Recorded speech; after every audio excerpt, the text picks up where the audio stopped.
দেখলে আমাদের কম্পিউটারের কি সেটা দেখতে হবে। এটা কি ডেস্কটপ, এটা কি ল্যাপটপ, এটা কি কিবোর্ড। কেন?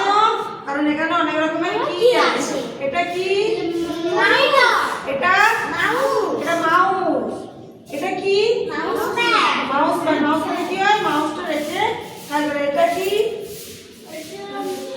ডেস্কটপ, এটা হচ্ছে সিপিইউ, এটাই হচ্ছে মেন, এটা হচ্ছে কম্পিউটারের মাথা।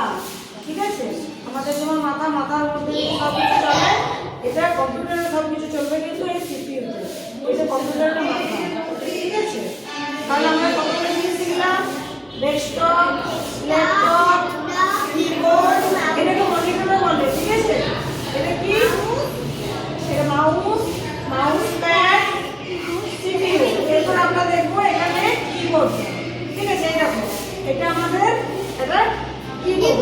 কিবোর্ডে আমাদের অনেকগুলো কি আছে। কি মানে কি রকম আছে, যেমন আমরা এবিসিডি শিখি, দেখো এখানে আছে এ বি সি ডি করে দেওয়া আছে, টাইপ করে। আবার কি আছে এবিসিডি ছাড়া? নাম্বার কি 1 থেকে 0, 1 থেকে 0 হয়ে গেলে আমরা কিন্তু পুরো সংখ্যা শিখাতে পারবো। আর কি আছে? ব্যাকস্পেস কি আছে? ডিলিট আছে, এন্টার আছে, শিফট আছে, কন্ট্রোল আছে, ট্যাব কি আছে, ট্যাব আছে।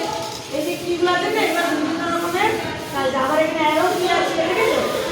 আর দেখো এখানে আছে তোমার লেটার কি, এখানেও কিন্তু লেটার কি আছে, এখানে নাম্বার কি আছে,